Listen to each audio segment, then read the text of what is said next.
Dear students, myself Vishnu S. Nair, Assistant Professor, Mechanical Engineering Department, SNIT Adur. Today we are going to discuss the topic Network Design in Supply Chain Management, and it is from the subject Supply Chain and Logistics Management in S7 Mechanical Engineering. Network Design in Supply Chain. So network design is a strategic decision that has long-standing effect on a firm. So, the physical configuration and the infrastructure of a supply chain can be designed by the network design, and it includes the decision on the number of locations, number of size of the facility, and the collection and retail outlets and the warehouses like that. So network design എന്ന് പറഞ്ഞു കഴിഞ്ഞാൽ നിങ്ങൾക്കറിയാം, supply chain എന്ന് പറയുന്ന ഒരു process. Raw materials നമ്മൾ സപ്ലയറിൻ്റെ കയ്യിൽ നിന്ന് കളക്ട് ചെയ്യുന്നു, ഒരു മാനുഫാക്ചറിങ് ഇൻഡസ്ട്രിയിൽ അത് മാനുഫാക്ചർ ചെയ്യുന്നു, അതിനെ നമ്മൾ വെയർ ഹൗസസിൽ സ്റ്റോർ ചെയ്യുന്നു, വെയർ ഹൗസസിൽ നിന്ന് റീറ്റെയിലേഴ്സിലേക്ക് അതെത്തുന്നു, റീറ്റെയിലേഴ്സിൽ നിന്നും കസ്റ്റമേഴ്സ് വാങ്ങിക്കൊണ്ട് പോകുന്നു. സോ ഈ ഒരു എൻറ്റയർ പ്രോസസ്സിനെയാണ് നമ്മൾ സപ്ലൈ ചെയിൻ പ്രോസസ്സ് എന്ന് പറയുന്നത്. സോ ഇതിൻ്റെയൊക്കെ ഫേംസ്, അതായത് ഈ മാനുഫാക്ചറിങ് ചെയ്യുന്നതിന് പ്ലാന്റ് ലൊക്കേഷൻ, അത് നമുക്ക് എവിടെയാണ് വരുന്നത്, അത് എത്ര കപ്പാസിറ്റി ഉണ്ടാവും, അതേപോലെ തന്നെ എന്താണ് റീറ്റെയിലേഴ്സ്, എവിടെയാണ് റീറ്റെയിലേഴ്സിനെ നമ്മൾ സ്പെസിഫിക് ആയിട്ട് അവർ എവിടെയാണ് വരേണ്ടത്, അല്ലെങ്കിൽ വെയർ ഹൗസ് എവിടെയൊക്കെയാണ് ചെയ്യുന്നത്. സോ ഈ ഒരു എൻറ്റയർ പ്രോസസ്സിൻ്റെ ഒരു ഡിസൈനിങ് ആണ് നമ്മൾ ഈ നെറ്റ്വർക്ക് ഡിസൈൻ എന്ന് പറയുന്നത് കൊണ്ട് ഉദ്ദേശിക്കുന്നത്. ഓക്കെ, സോ ഇത് എവിടെ എങ്ങനെ പ്ലാൻ ചെയ്യുന്നു എന്നുള്ളതിനെയാണ് നമ്മൾ ഈ ഒരു നെറ്റ്വർക്ക് ഡിസൈൻ എന്നുള്ള ഒരു ടേം കൊണ്ട് നമ്മൾ മീൻ ചെയ്യുന്നത്.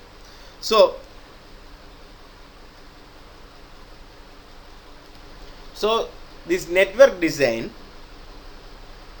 decisions include the decision of number, size and the location of the facility, or the allocation of retail outlets or the warehouses, and like that. First one, the role of facility.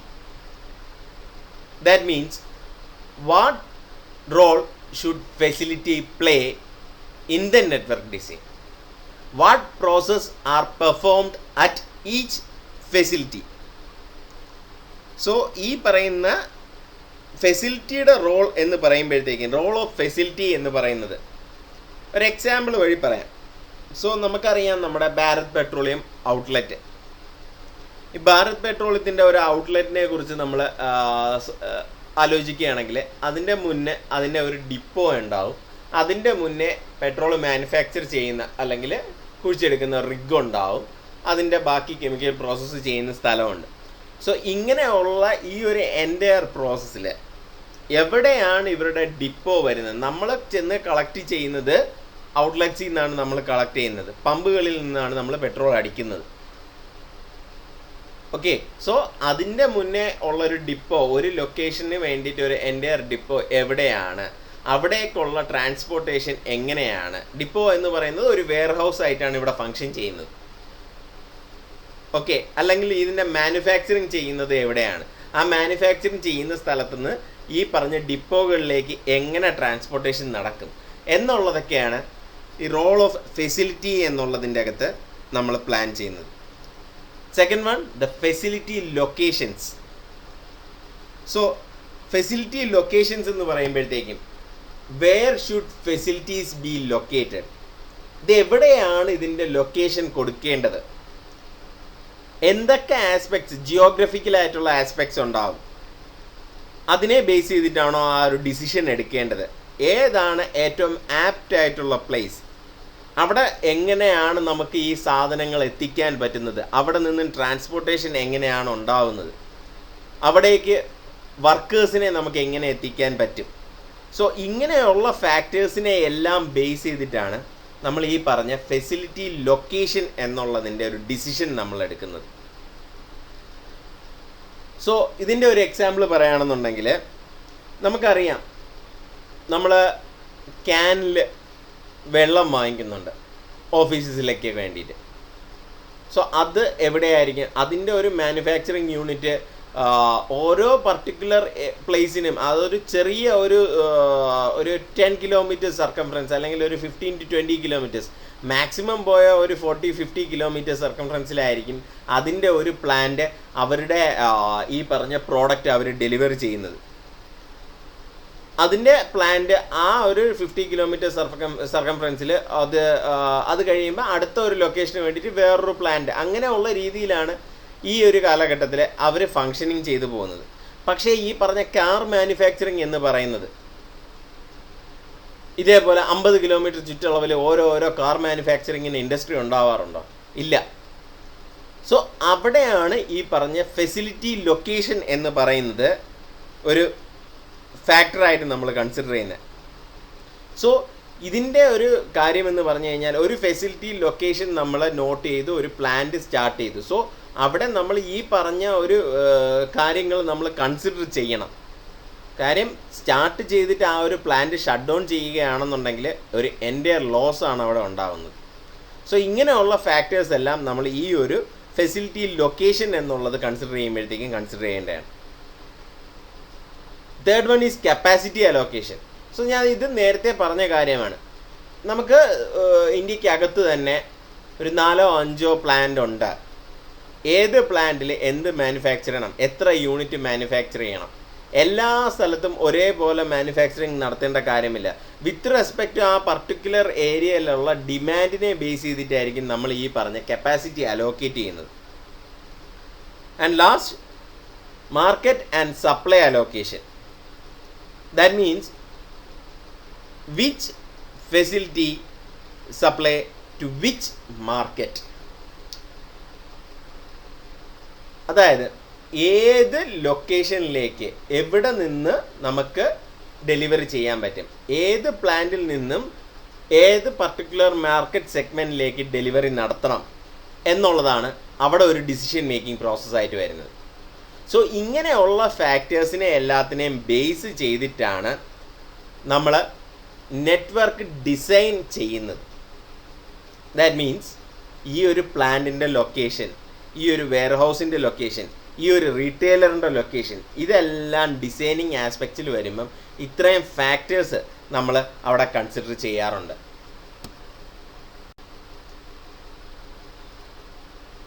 So the network design decisions have a significant impact on performance because they determine the supply chain configuration and set of constraints within which the other supply chain drivers can be used either to decrease supply chain cost or to increase the responsiveness. So ഈ ഇത്രയും ഫാക്ടേഴ്സിനെ base ചെയ്തിട്ടാണ് നമ്മുടെ total cost എന്ന് പറയുന്നത് വരുന്നത്. So ഇത്രയും ഫാക്ടേഴ്സിൻ്റെ ആ ഒരു ഇംപ്ലിക്കേഷൻ എന്തായാലും ഈ പറഞ്ഞ ടോട്ടൽ കോസ്റ്റിലുണ്ടാവും. ഐദർ നമുക്ക് കോസ്റ്റ് ഓറിയൻറ്റഡ് ആയിട്ട് തിങ്ക് ചെയ്യാം, അല്ലെങ്കിൽ നമുക്ക് റെസ്പോൺസീവ്നെസ് ആയിട്ട് തിങ്ക് ചെയ്യാം. And the facility location decisions have A long term impact on a supply chain's performance because it's expensive to shut down a facility or to move to a location, different location. A good location decision can help a supply chain be responsive and while keeping its cost low. So നമ്മൾ ഈ ഒരു ആസ്പെക്ട്സിനെ എല്ലാം base ചെയ്ത് നമ്മൾ exact ആയിട്ടുള്ളൊരു പ്ലേസിലായിരിക്കണം നമ്മുടെ warehouse, നമ്മുടെ ഈ പറഞ്ഞ പ്ലാന്റ്, റീറ്റെയിലേഴ്സ് എല്ലാം ലൊക്കേറ്റ് ചെയ്യേണ്ടത്. ഇല്ല എന്നുണ്ടെങ്കിൽ നമുക്കത് നഷ്ടമായിരിക്കും ഉണ്ടാക്കുന്നത്, നമുക്കതൊരു ലോസ് ഉണ്ടാക്കും. അതുവഴി നമുക്കത് ഷട്ട് ഡൗൺ ചെയ്യേണ്ട ഒരു അവസ്ഥയിലേക്ക് നമ്മൾ എത്താനായിട്ടുള്ളൊരു ചാൻസ് ഉണ്ട്. Allocating too much capacity to a location results in poor utilization and as a result higher cost. So ഏതൊരു ലൊക്കേഷനിലേക്കും നമുക്ക് ആപ്റ്റ് ആയിട്ടുള്ള കപ്പാസിറ്റിയിലുള്ളത് എല്ലാ ഫാക്ടേഴ്സും, മെഷീൻസ് ആയാലും ബാക്കിയുള്ള ട്രാൻസ്പോർട്ടേഷൻ ആയാലും ഇൻവെൻട്രി ആയാലും എന്തായാലും നമ്മൾ വളരെ ആപ്റ്റ് ആയിട്ടുള്ള ഒരു കാര്യം വേണം അവിടെ അലോക്കേറ്റ് ചെയ്യാനായിട്ട്. ഇല്ല എന്നുണ്ടെങ്കിൽ വളരെ വലിയൊരു നഷ്ടമായിരിക്കും ഉണ്ടാകുന്നത്. And the factors influencing the network design decisions. First one, strategic factors. രണ്ടാമത്തെ technological factors. മൂന്നാമത്തത് macro economic factors. നാലാമത് വരുന്നത് പൊളിറ്റിക്കൽ ഫാക്ടേഴ്സ്, അഞ്ചാമത്തെ ഇൻഫ്രാസ്ട്രക്ചർ ഫാക്ടേഴ്സ്, ആറാമത്തെ കോമ്പറ്റീറ്റീവ് ഫാക്ടേഴ്സ് ആൻഡ് ഏഴാമത്തെ വരുന്നത് customer responsive time and local presence. അത് കഴിഞ്ഞ് വരുന്നത് logistics and facility cost. So ഇത്രയും ഫാക്ടേഴ്സിനെ ബേസ് ചെയ്തിട്ടാണ് ഈ നെറ്റ്വർക്ക് ഡിസൈനിങ്ങിൻ്റെ സ്ട്രാറ്റജി നമ്മൾ പ്ലാൻ ചെയ്യുന്നത്. So first one strategic factors. So strategic factors എന്ന് പറയുമ്പോഴത്തേക്കും എന്ത് ടൈപ്പ് ഓഫ് സ്ട്രാറ്റജിയാണ് അവിടെ ആ കമ്പനിയിൽ ഇംപ്ലിമെൻറ്റ് ചെയ്യുന്നത് എന്നുള്ളത്. Some companies implement strategies like cost leadership, a practice of lowering operating costs to able to offer lower prices than other competitors. So അവർ നോക്കുന്നതെന്ന് പറഞ്ഞു കഴിഞ്ഞാൽ ഒരു ചില കമ്പനീസ് ഓപ്പറേഷൻസ് കോസ്റ്റ് കുറയ്ക്കാനായിട്ട് നോക്കും. ആ ഓപ്പറേഷൻസ് കോസ്റ്റ് മിനിമം ആക്കിക്കൊണ്ട് അവരുടെ പ്രോഡക്റ്റിൻ്റെ പ്രൈസ് മാക്സിമം ലോവസ്റ്റ് ആയിട്ടുള്ള പ്രൈസിൽ അവരുടെ കോമ്പറ്റീറ്റേഴ്സിനെക്കാട്ടിലും കുറഞ്ഞ പ്രൈസിൽ അവർ ഡെലിവറി ചെയ്യാനായിട്ട് നോക്കും. അതിൻ്റെ ഒരു എക്സാമ്പിൾ പറയുന്നതെന്ന് പറഞ്ഞു കഴിഞ്ഞാൽ മെക്ഡൊണാൾഡ്സ്. ഈ മെക്ഡൊണാൾഡ്സ് റെസ്റ്റോറൻറ്റിൽ അവർ എസ്പെഷ്യലി എക്സ്പീരിയൻസ്ഡ് ആയിട്ടുള്ള കുക്കിനെ ഒന്നും അല്ല യൂസ് ചെയ്യുന്നത്. അവർ പുതിയ ആൾക്കാരെ എടുത്ത് ട്രെയിനിങ് ചെയ്യുകയാണ്. ട്രെയിനിങ് കൊടുത്ത് അവരെ വളരെ ലോ കോസ്റ്റിൽ, കാര്യം അതെന്ന് പറഞ്ഞു കഴിഞ്ഞാൽ ഒരു ഫാസ്റ്റ് ഫുഡ് ഇൻഡസ്ട്രിയാണ്. അവർ ഓൾറെഡി ഒരു പ്രോസസ്സ് ചെയ്തേക്കുന്ന സാധനം ജസ്റ്റ് ഫ്രൈ ചെയ്ത് നമുക്കതവിടെ കറക്റ്റ് ഇതിൽ സെർവ് ചെയ്താൽ മാത്രം മതി. സോ അങ്ങനെ ഒരു ഇൻഡസ്ട്രിയിൽ വളരെ ഡിലിഷ്യസ് ആയിട്ട് ഉണ്ടാക്കാൻ വളരെ എക്സ്പീരിയൻസ്ഡ് ആയിട്ടുള്ള കുക്കിൻ്റെ ആവശ്യമില്ല. ജസ്റ്റ് ആ ഒരു പാറ്റി എടുത്ത് ഫ്രൈ ചെയ്യുന്നു, അതിനെ ബണ്ണിൻ്റെ ഇടയിൽ വയ്ക്കുന്നു, മയണൈസ് തേക്കുന്നു, അതിനെ വിൽക്കുന്നു. സോ ഇതാണ് അവരുടെ ഒരു മോഡ് ഓഫ് ഓപ്പറാൻസി വരുന്നത്. സോ അങ്ങനെ വരുമ്പോഴത്തേക്കും അവിടെ നമുക്ക് എക്സ്പീരിയൻസ്ഡ് ആയിട്ടുള്ള ഒരാളുടെ ആവശ്യമില്ല. സോ അവർ ഫ്രഷേഴ്സിനെയാണ് ഹയർ ചെയ്യുന്നത്. ആ ഫ്രഷേഴ്സിനെ ഹയർ ചെയ്ത് അവർ പ്രോപ്പറായിട്ടുള്ള ട്രെയിനിങ് കൊടുക്കുന്നു. സോ അതുവഴി അവരെന്താണ് ചെയ്യുന്നത്, അവർക്ക് ഈ എക്സ്പീരിയൻസ്ഡ് ആയിട്ടുള്ള ഒരാൾക്ക് മേ ബി മന്ത്ലി 20-25,000 കൊടുക്കേണ്ടി വരികയാണെന്നുണ്ടെങ്കിൽ ഇവിടെ അവർക്ക് ഒരു ഫ്രഷർ എന്നുള്ള രീതിയിൽ കൊടുക്കുന്നതെന്ന് പറഞ്ഞു കഴിഞ്ഞാൽ മേ ബി 5,000-6,000 വല്ലതും ആയിരിക്കും. സോ അതുവഴി അവർക്ക് അവരുടെ ലേബർ ചാർജസ് കുറയ്ക്കാനായിട്ട് പറ്റുന്നു. ആ ലേബർ ചാർജസ് കുറയ്ക്കുന്നത് വഴിയാണ് അവർ ഈ ഫാസ്റ്റ് ഫുഡിന് എന്താണ് അവരുടെ ആ പർട്ടിക്കുലർ പ്രോഡക്റ്റിന് മാക്സിമം പ്രൈസ് കുറച്ച് വിൽക്കാനായിട്ട് അവർക്ക് പറ്റുന്നത്. സെക്കൻഡ് സ്ട്രാറ്റജിക്ക് വരുന്നതെന്ന് പറഞ്ഞാൽ in contrast other companies implement strategies like responsiveness, a process which responds to a changing conditions to locate the facilities closer to the market even if it is a high cost location so that it can respond quickly to the changing market needs. അതായത് അവരുടെ ഫെസിലിറ്റീസിനെ high cost ലൊക്കേഷനിലായിരിക്കും, അതായത് may be by city areas അങ്ങനെയുള്ള ഏരിയസിലായിരിക്കും locate ചെയ്യുന്നത്. കാര്യം എന്താണ്, അവർ കൂടുതൽ റെസ്പോൺസീവായിട്ട് ആക്ട് ചെയ്യാനായിട്ട് ആഗ്രഹിക്കുന്നു. സോ അങ്ങനെയുള്ള കാര്യം മാർക്കറ്റ് നീഡ്സിനനുസരിച്ച് വളരെ റാപ്പിഡായിട്ടുള്ള ചേഞ്ചസ് കൊണ്ടുവരാൻ വേണ്ടിയിട്ട് അവർ ഹൈ കോസ്റ്റ് ലൊക്കേഷൻസ് സെലക്ട് ചെയ്യുന്നു. നല്ല ഒരു സിറ്റി ഏരിയ നോക്കിയായിരിക്കും അവർ ഓപ്പറേറ്റ് ചെയ്യുന്നത്. സോ അതിൻ്റെ ഏറ്റവും വലിയൊരു എക്സാമ്പിൾ എന്ന് പറഞ്ഞു കഴിഞ്ഞാൽ യൂറോപ്പിൽ അപ്പാരൽ കമ്പനീസ് അവർ ചെയ്യുന്നതെന്ന് പറഞ്ഞു കഴിഞ്ഞാൽ ഫാഷൻസിനനുസരിച്ച് ആ ട്രെൻഡിനനുസരിച്ചുള്ള ഒരു ഫാഷൻ ട്രെൻഡിനനുസരിച്ച് അവർ റാപ്പിഡായിട്ടുള്ളൊരു റെസ്പോൺസ് അവർക്ക് പ്രൊവൈഡ് ചെയ്യണം. അതിന് വേണ്ടിയിട്ട് തന്നെ അവർ യൂറോപ്പ് പോലെയുള്ള രാജ്യത്ത് അവർ മെയിൻ ഏരിയ ആയിട്ട് അവർ ഓപ്പറേറ്റ് ചെയ്യുന്നത്. അടുത്ത വരുന്നതെന്ന് പറഞ്ഞു കഴിഞ്ഞാൽ ഈ സ്ട്രാറ്റജിക് ഫാക്ടേഴ്സിൽ അടുത്ത വരുന്ന ഒരു ഫാക്ടർ എന്ന് some firms provide easy access to customers as a part of strategy. ഈ നമ്മുടെ നാട്ടിലേക്കുള്ള ഗ്രോസറി സ്റ്റോർസ് അതിൻ്റെയൊക്കെ കാര്യം നമ്മുടെ വീട്ടിൻ്റെ അടുത്ത് തന്നെ ഉള്ള ആ ചെറിയ ഒരു രീതിയിലുള്ള ഒരു ഇതായിരിക്കും. കാര്യം അവർ ആ അത്രയും ഏരിയയിലുള്ള ആ ഒരു കസ്റ്റമേഴ്സിനെയാണ് അവർ ടാർഗറ്റ് ചെയ്തേക്കുന്നത്. പക്ഷേ ചില കമ്പനീസ് ചില ഒരു ഏരിയ പറയുകയാണെന്നുണ്ടെങ്കിൽ സപ്പോസ് ഒരു പർട്ടിക്കുലർ ഏരിയ ഒരു സിറ്റി ഏരിയയിൽ 2 റിലയൻസ് മാർക്കറ്റൊന്നും ഉണ്ടാവാറില്ല. കാര്യം എന്താണ്, ആ ഒരു എൻ്റെ ഒരു 15 കിലോമീറ്റർ ടു 20-25 കിലോമീറ്റർ ചുറ്റളവിൽ ഒരു റിലയൻസിൻ്റെ സ്റ്റോർ മാത്രമേ ഉള്ളൂ അവർ ഓപ്പറേറ്റ് ചെയ്യുന്നത്. കാര്യം അവിടേക്ക് വരുന്ന കസ്റ്റമറിനെ സ്പ്ലിറ്റപ്പ് ചെയ്ത് പോവാതിരിക്കാൻ വേണ്ടിയിട്ടാണ് അങ്ങനെ ഒരു സ്ട്രാറ്റജി അവർ ഫോളോ ചെയ്യുന്നത്. പക്ഷേ ഈ ചെറിയ പെട്ടിക്കട പോലെയുള്ള ചെറിയ ഗ്രോസറി ഷോപ്പ് പോലെയുള്ളത് അവരങ്ങനെ ഒരു സ്ട്രാറ്റജി മൈൻഡ് ചെയ്യുന്നില്ല. അവർ നമ്മുടെ കടയിലേക്ക് എത്രത്തോളം ആൾക്കാർ ആ പർട്ടിക്കുലർ ഏരിയയിലുള്ളവർ അത്രയും നമ്മുടെ കടയിൽ വരണം എന്നുള്ള രീതിയിൽ അവർ ഓപ്പറേറ്റ് ചെയ്യുന്നു.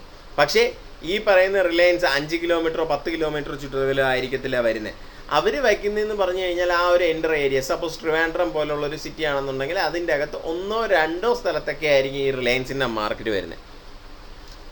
അങ്ങനെ അവർ ആ ഒരു ഓപ്പറേഷൻ സ്ട്രാറ്റജീസ് പ്ലാൻ ചെയ്യുന്നു. അടുത്ത ടെക്നോളജിക്കൽ ഫാക്ടേഴ്സ്. എന്താണ് ഈ technological factors? So technological factors എന്ന് പറയുമ്പോഴത്തേക്കും technological factors that influence the network design decisions are broadly classified into high capacity facilities and low capacity facilities. In high capacity facilities, if the technology requires high investment, and low capacity facilities, technology requires low investment. So technology പരമായിട്ട് ഏതായിരിക്കണം നമ്മുടെ manufacturing area എന്നുള്ളത്, അതിന് ഏറ്റവും വലിയൊരു example പറയുകയാണ്. നമ്മൾ chip manufacturing അല്ലെങ്കിൽ mobile manufacturing എന്നുള്ളതൊക്കെ ഇപ്പോഴത്തെ കാലഘട്ടത്തിൽ ജപ്പാൻ, ചൈന തുടങ്ങിയ രാജ്യങ്ങളിലാണ് അവർ മെയിനായിട്ട് കോൺസെൻട്രേറ്റ് ചെയ്തിരിക്കുന്നത്. ബിക്കോസ് അവിടെ റാപ്പിഡായിട്ട് വളർന്നുകൊണ്ടിരിക്കുന്ന ടെക്നോളജീസാണ്. അതേസമയം ഒരു കുപ്പിവെള്ളത്തിൻ്റെ കുപ്പി നിർമ്മിക്കുന്നത് നമ്മൾ ഈ പറഞ്ഞ ഇത്രയും വലിയ ടെക്നോളജി ഒന്നും ആവശ്യമില്ല. പ്ലാസ്റ്റിക് ബോട്ടിൽ നിർമ്മിക്കാനായിട്ട് അതിൻ്റെ മെയിൻ സെൻറ്റർ നമ്മൾ ഏതെങ്കിലും ഒരു കമ്പനി ഉണ്ടെങ്കിൽ അത് ജപ്പാനിൽ കൊണ്ടുവന്ന് വയ്ക്കത്തില്ല. സോ അങ്ങനെയുള്ള ഫാക്ടേഴ്സ് അവിടെ തിങ്ക് ചെയ്യുന്നുണ്ട്. അവിടെ ആ ഒരു ഓപ്പറേഷൻ, ആ ഒരു ഫൈനൽ പ്രോഡക്റ്റിന് ആവശ്യമായിട്ടുള്ള ടെക്നോളജി നമുക്ക് എവിടെയാണ് ഏറ്റവും കുറഞ്ഞ ചിലവിൽ ഇംപ്ലിമെൻറ്റ് ചെയ്യാനായിട്ട് പറ്റുന്നത്, അതിനെ ബേസ് ചെയ്തിട്ട് നമ്മൾ ഈ പറഞ്ഞ പ്ലാന്റിൻ്റെ ലൊക്കേഷൻ അല്ലെങ്കിൽ വെയർ ഹൗസിൻ്റെ ലൊക്കേഷൻസ് എല്ലാം നമ്മൾ തിങ്ക് ചെയ്യാറുണ്ട്. അടുത്ത വരുന്നത് മാക്രോ എക്കണോമിക് ഫാക്ടേഴ്സ് എന്നുള്ളതാണ്. So this macro economic factors have A significant impact on the success or failure of the supply chain network. Therefore, it is important to consider these factors when making network design decisions. ഈ macro economic factors എന്ന് പറഞ്ഞു കഴിഞ്ഞാൽ ഒരു രാജ്യത്തിലെ അല്ലെങ്കിൽ നമ്മുടെ plant നമ്മൾ locate ചെയ്യുന്ന സ്ഥലത്തെ കസ്റ്റംസ് ഡ്യൂട്ടി, എക്സ്ചേഞ്ച് റേറ്റ്, അതേപോലെ ഉണ്ടാവുന്ന എക്കണോമിക് ഫാക്ടേഴ്സാണ് അവിടെ ഈ പറഞ്ഞ മാക്രോ എക്കണോമിക് ഫാക്ടേഴ്സ് എന്നുള്ളത് കൊണ്ട് ഉദ്ദേശിക്കുന്നത്. ടാക്സ്. ചില രാജ്യങ്ങൾ ഇതേപോലെയുള്ള ഇൻഡസ്ട്രീസ് തുടങ്ങാനായിട്ട് അവർ ഒരുപാട് ഇളവുകൾ നൽകാറുണ്ട്. കാര്യം അവർ ഇൻഡസ്ട്രിയലൈസേഷന് വേണ്ടിയിട്ട് അത്രയും സപ്പോർട്ടീവായിട്ടുള്ള രാജ്യങ്ങളാണ്.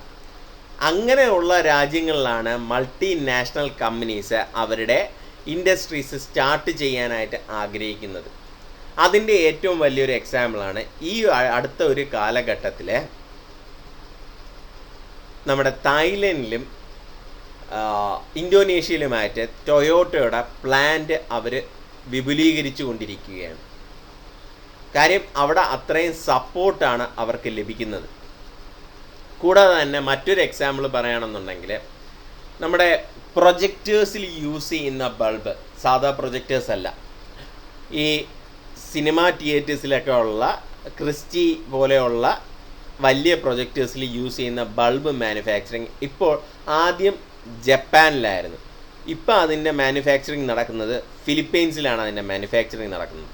കാര്യം എന്താണെന്ന് പറഞ്ഞു കഴിഞ്ഞാൽ ഫിലിപ്പൈൻസിൽ അവർ ഈ ഒരു പ്ലാന്റ് തുടങ്ങി, അവർക്ക് അതിന് വേണ്ടിയുള്ള സപ്പോർട്ട് കിട്ടുന്നുണ്ട്.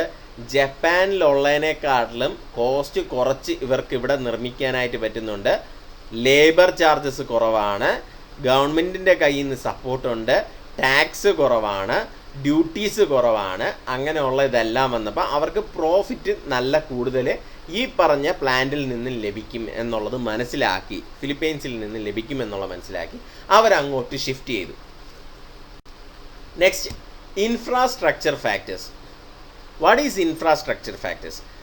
അതായത് ആ ഒരു പ്ലാന്റിലേക്കുള്ള ഗതാഗത യോഗ്യമായിട്ടുള്ള റോഡുകൾ, rail, airport facility, availability of labour, ഇതൊക്കെയാണ് ഇൻഫ്രാസ്ട്രക്ചർ ഫാക്ടേഴ്സ് എന്നുള്ളതിൻ്റെ അകത്ത് വരുന്നത്. So this infrastructure factors play a significant role in selecting a location choice. Poor infrastructure will further add to business cost. Therefore, a good infrastructure is an important prerequisite in selecting the facility location of the company. ഇതിൻ്റെ ഒരു example പറയുകയാണെന്നുണ്ടെങ്കിൽ, നമ്മൾ ഏതൊരു plant തുടങ്ങാൻ നേരത്തും ഈ manufacturing unit തുടങ്ങാൻ നേരത്തും നമുക്ക് വരുന്ന റോ മെറ്റീരിയൽസ് എങ്ങനെയാണെന്നുള്ളത് നമ്മൾ നോക്കണം. നമുക്ക് വരുന്ന റോ മെറ്റീരിയൽസ് ബൈ ഷിപ്പാണ് വരുന്നതെന്നുണ്ടെങ്കിൽ നമ്മൾ ആ ഒരു പോർട്ടിൽ നിന്നും അടുത്ത് നമുക്ക് അത്രയും ട്രാൻസ്പോർട്ടേഷൻ കുറച്ച് നമ്മുടെ പ്ലാനിലേക്ക് എത്തിക്കാൻ പറ്റുന്ന നല്ലൊരു ഏരിയ എന്നുള്ള രീതിയിൽ നമ്മൾ സെലക്ട് ചെയ്യണം. വീണ്ടും ഈ ഷിപ്പിൽ വരുന്ന സാധനത്തിനെ നമ്മൾ വീണ്ടും 4 ദിവസം 5 ദിവസം കൊണ്ടാണ് ട്രാൻസ്പോർട്ടേഷൻ ചെയ്ത് നമ്മുടെ പ്ലാനിൽ എത്തിക്കുന്നതെന്നുണ്ടെങ്കിൽ അതൊരു നഷ്ടമാണ്. അത് because we have not planned it accurately. അതേപോലെയുള്ള ഫാക്ടേഴ്സ് നമുക്ക് ഈ ഒരു സ്ഥലം നമ്മൾ നല്ലൊരു സ്ഥലം നോക്കി എടുത്തു, അങ്ങോട്ട് എത്താനായിട്ട് റോഡോ ബാക്കിയുള്ള ഫെസിലിറ്റീസോ ഒന്നുമില്ല. അങ്ങനെയുള്ള ഒരു സ്ഥലത്ത് ചെന്ന് പ്ലാന്റ് തുടങ്ങിക്കഴിഞ്ഞാൽ അത് വിജയിക്കുമോ? പറ്റത്തില്ല. സോ അങ്ങനെയുള്ള ഫാക്ടേഴ്സിനെയാണ് നമ്മൾ ഇൻഫ്രാസ്ട്രക്ചർ ഫാക്ടേഴ്സ് എന്ന് പറയുന്നത്. അടുത്തത് പൊളിറ്റിക്കൽ ഫാക്ടേഴ്സ്. പൊളിറ്റിക്കൽ എന്ന് പറയുമ്പോഴത്തേക്കും നമ്മൾ വിചാരിക്കും രാഷ്ട്രീയ പാർട്ടിയാണ്, എന്നാൽ അതല്ല. Political stability of a country plays significant role in selecting the facility locations of a company. ഒരു മൾട്ടിനാഷണൽ കമ്പനിയും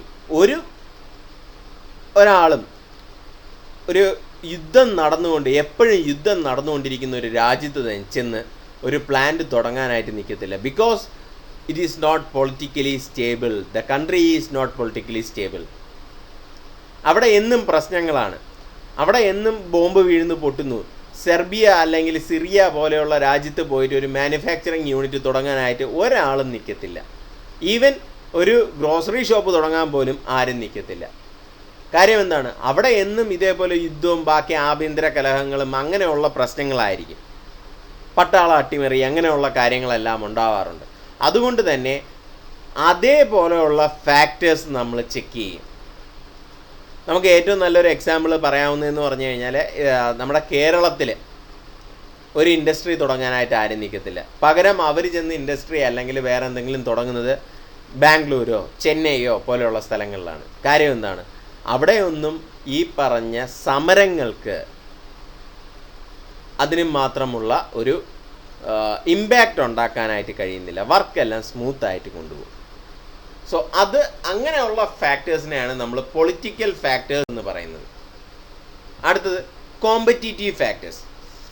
സോ കോമ്പറ്റീറ്റീവ് ഫാക്ടേഴ്സ് എന്ന് പറയുമ്പോഴത്തേക്കും companies must consider the strategy, size and location of competitors when designing the supply chain network. So ഈ competitive ഫാക്ടേഴ്സിന് തന്നെ positive ഇമ്പാക്റ്റും negative ഇമ്പാക്റ്റും ഉണ്ടാക്കാനായിട്ടുള്ളൊരു കഴിവുണ്ട്. ഈ പറഞ്ഞ positive impact എന്ന് പറയുമ്പോഴത്തേക്കും,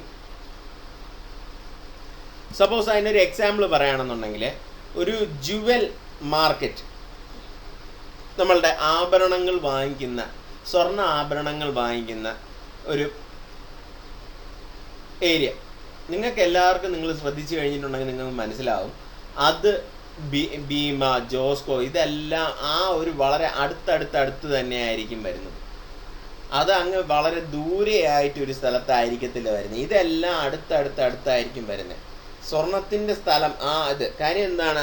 ആ ഒരു പർട്ടിക്കുലർ ഏരിയയിൽ വന്ന് കസ്റ്റമർ വാങ്ങിക്കും. മേ ബി അവരുദ്ദേശിക്കുന്ന ഒരു ഡിസൈൻ ഒരിടത്ത് കിട്ടിയില്ലെങ്കിൽ നേരെ തൊട്ടടുത്ത ഒരു സ്ഥലം. അവിടെ പോസിറ്റീവായിട്ടുള്ളൊരു ട്രെൻഡാണ്, കോമ്പിറ്റൻസിയാണ് അവിടെ ഉണ്ടാക്കിയെടുക്കുന്നത് ആ ഒരു സപ്ലൈ ചെയിനിൽ. ഒറ്റയ്ക്ക് മാറി ഒരു സ്ഥലത്ത് ഇതിൽ നിന്ന് മാറി ഒരു സ്ഥലത്ത് ചെന്ന് തുറന്നു കഴിഞ്ഞാൽ അവർക്ക് അവിടെ വിജയിച്ചു പോകാനായിട്ട് പറ്റത്തില്ല. കാര്യം എന്താണ്? കാര്യം ആൾക്കാരുടെ ഇടയിൽ ഒരു ധാരണയുണ്ട്, ഇന്ന ഏരിയയിലാണ് ഈ ഉള്ള ജുവലറി ഷോപ്പെല്ലാം വരുന്നത് എന്നുള്ളത്. അപ്പോൾ ഇവർ വേറൊരു സ്ഥലത്ത് പോയി, വേറെ ഒരു ലൊക്കേഷനിൽ പോയി പെട്ടെന്ന് ഒരു സ്ഥലത്ത് തുറന്നു കഴിഞ്ഞാൽ അവിടെ അവർക്ക് വിജയിച്ച് വരാനായിട്ടുള്ളൊരു ചാൻസ് വളരെ കുറവാണ്. അതേപോലെ തന്നെ റോ മെറ്റീരിയൽസിൻ്റെ അവൈലബിലിറ്റി. ലേബർ ഫെസിലിറ്റീസ്, ഇതെല്ലാം നമ്മൾ ഈ പറഞ്ഞ കോമ്പറ്റീറ്റീവ് ഫാക്ടേഴ്സിൻ്റെ അകത്ത്. So the network design decisions have a significant impact on performance because they determine the supply chain configuration and set of constraints within which the other supply chain drivers can be used either to decrease supply chain cost or to increase the responsiveness. So ഈ ഇത്രയും ഫാക്ടേഴ്സിനെ base ചെയ്തിട്ടാണ് നമ്മുടെ total cost എന്ന് പറയുന്നത് വരുന്നത്. So ഇത്രയും ഫാക്ടേഴ്സിൻ്റെ ആ ഒരു ഇംപ്ലിക്കേഷൻ എന്തായാലും ഈ പറഞ്ഞ ടോട്ടൽ കോസ്റ്റിലുണ്ടാവും. ഐദർ നമുക്ക് കോസ്റ്റ് ഓറിയൻറ്റഡ് ആയിട്ട് തിങ്ക് ചെയ്യാം, അല്ലെങ്കിൽ നമുക്ക് റെസ്പോൺസീവ്നെസ് ആയിട്ട് തിങ്ക് ചെയ്യാം.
Network design in supply chain.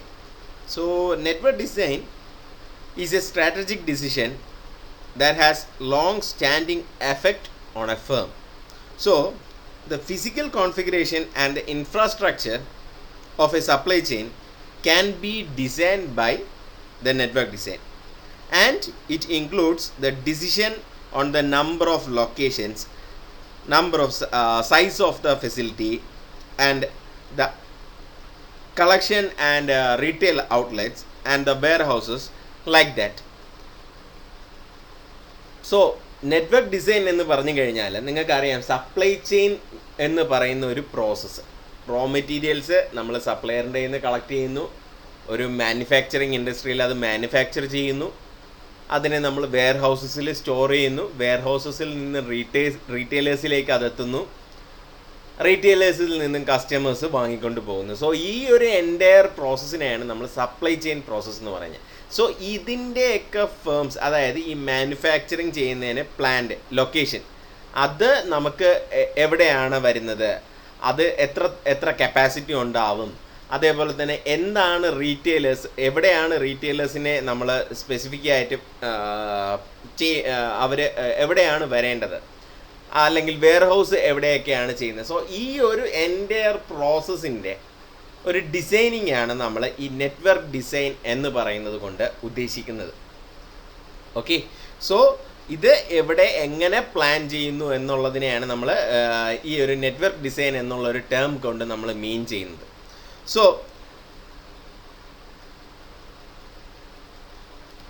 So this network design decisions include the decision of number, size and the location of the facility, or the allocation of retail outlets or the warehouses, and like that. First one, thank you all. See you in my next class.